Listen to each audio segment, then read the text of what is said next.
Ce quatrième jour de croisade de prière et de jeûne du ministère, le frère Théodore introduit son propos par ces paroles.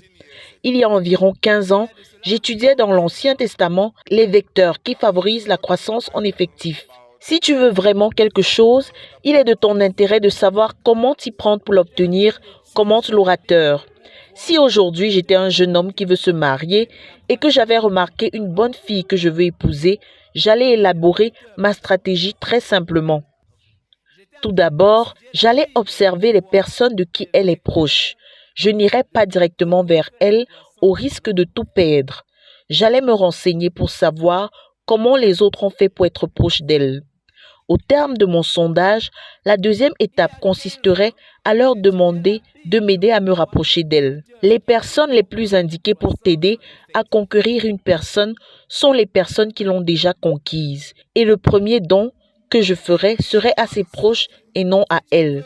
Car s'ils parlent en ma faveur, je serai gagnant, illustre-t-il. De même, si tu veux la croissance en effectif et si tu veux l'obtenir de Dieu, cherche auprès de ceux à qui Dieu l'a accordé avant toi et cherche à savoir pourquoi Dieu le leur a accordé.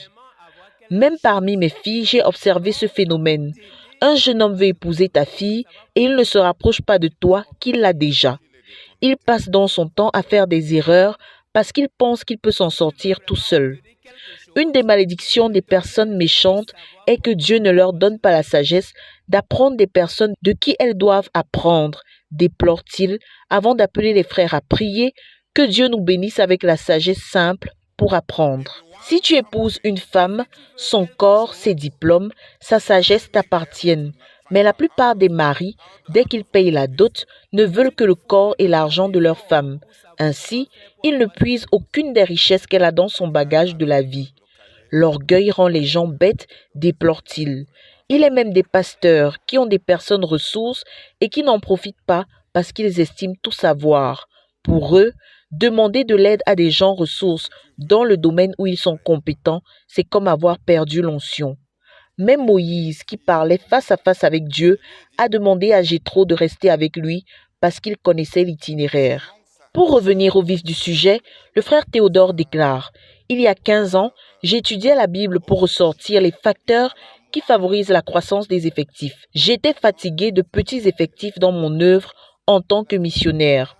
J'ai souligné les passages relatifs à l'augmentation des effectifs. Quand j'ai achevé l'Ancien Testament, j'étais époustouflé de réaliser que la question de croissance soutenue en quantité et en qualité se ramène à deux choses essentielles, la bénédiction de Dieu et de l'homme d'une part, et l'obéissance à Dieu d'autre part.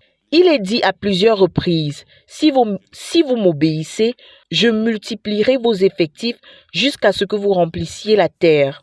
C'est pourquoi les gens de l'Ancien Testament recherchaient tellement la bénédiction, même au prix de leur vie. Le fardeau de ce jeûne est qu'on sache comment garder nos effectifs et comment nous multiplier. C'est pourquoi je parlais hier de laisser derrière nous nos satisfactions du passé. Car comment des gens satisfaits voudront-ils que les choses explosent, questionne l'orateur, avant d'inviter les saints à prier que Dieu nous délivre vraiment à partir du cœur des succès du passé. Lorsque Dieu a béni Adam, Noé, Abraham, c'était accompagné de la multiplication. La vie d'Abraham est une école pour savoir comment partir d'une personne à plusieurs nations. Dieu l'a rendu bénissable en le conduisant d'une obéissance à l'autre. Pars de ton pays et je te bénirai. Abraham a rempli les conditions pour les effectifs et nous pouvons apprendre de lui. C'est la bénédiction de l'Éternel qui enrichit et il ne la fait suivre d'aucun chagrin. Ainsi, ceux qui veulent connaître une croissance soutenue doivent apprendre comment avoir la bénédiction de Dieu. Dans plusieurs des choses que le frère Zach a incorporées dans notre marche avec Dieu, il y a des vecteurs de bénédiction, fait-il remarquer. C'est pour faire de nous le genre de personnes que Dieu peut multiplier sans se contredire, tout comme il l'a fait avec Abraham. Dans les Actes des Apôtres, quand l'Église a commencé, elle a plusieurs fois connu une croissance géométrique. Et chaque fois, un certain nombre de facteurs ont produit cette croissance en nombre. Au chapitre 2, c'était la Pentecôte. En un jour, ils sont passés de 120 à 3120. Une seule chose avait fait la différence, c'est qu'ils ont été remplis du Saint-Esprit.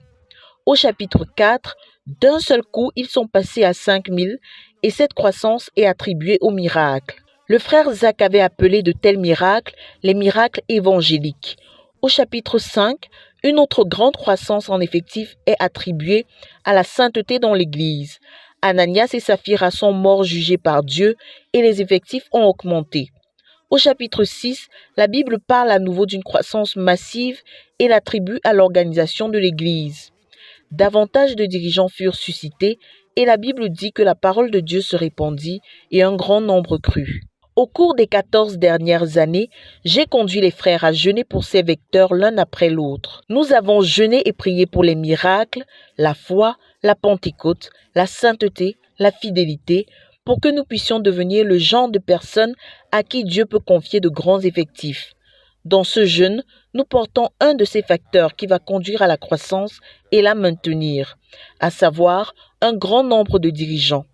Que Dieu suscite un grand nombre de dirigeants pour pouvoir maintenir la croissance qu'il nous a déjà donnée et qui nous propulse dans une croissance continue pour avoir de plus grands effectifs, afin que nous ayons le potentiel pour exploser, explique-t-il. Après lecture d'Actes 6, versets 1 à 7, l'auteur fait remarquer qu'après que l'Église ait suscité davantage de dirigeants, il y a eu plus de croissance et de nouvelles percées parmi une autre catégorie de personnes. Ici, la croissance est attribuée à l'augmentation des dirigeants. Un bon nombre de nouveaux dirigeants remplis du Saint-Esprit ont été suscités et la croissance en quantité et en qualité s'est produite. Il y avait déjà eu de la croissance qui avait apporté des problèmes. Le fait d'avoir davantage de dirigeants a assuré la croissance qui existait et a davantage explosé la croissance. Le fait que les anciens dirigeants soient satisfaits malgré tous les problèmes montre qu'on est arrivé à la limite de ce qu'on peut avoir. Les dirigeants actuels doivent confronter le fait que la croissance a apporté des problèmes pour lesquels ils ne peuvent pas assurer. Il y a beaucoup de gens sous leur leadership dont les besoins ne sont pas rencontrés. Les apôtres, quant à eux, ont eu l'humilité d'admettre que c'est la croissance qui a apporté des problèmes administratifs. Ils n'ont pas traité de déloyaux ceux qui murmuraient.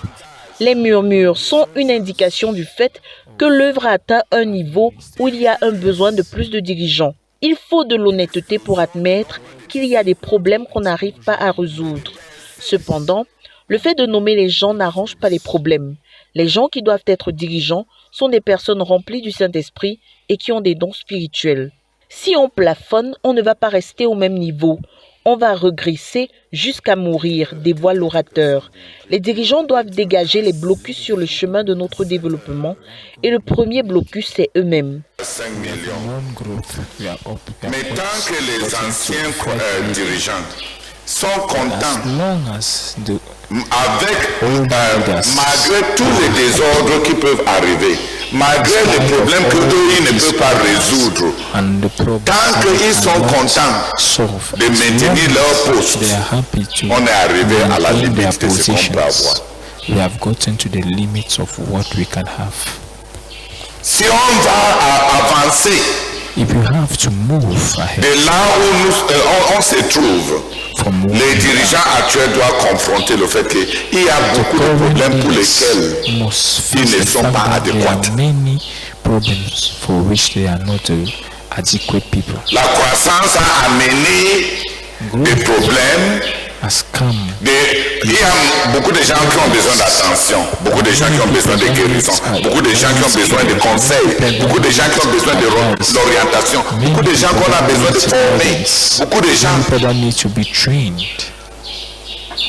Et tant qu'on est content que je suis là, c'est moi qui plane surtout, même si les gens sous moi ne sont pas assez, on ne les rend pas un ministère qui rencontre leurs besoins.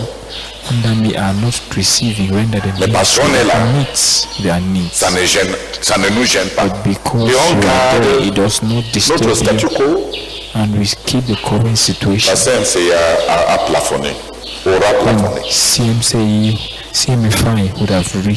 Les apôtres avaient eu l'humilité d'admettre que c'est la croissance qui a apporté tous ces désordres. Les problèmes administratifs ont surgi à cause de la croissance. Came because of growth. Et il n'était pas trop orgueilleux pour dire que nous sommes les apôtres. Too proud to say that. Vous qui murmurez, vous êtes tous des déloyaux. All of you who are murmuring, you are all disloyal.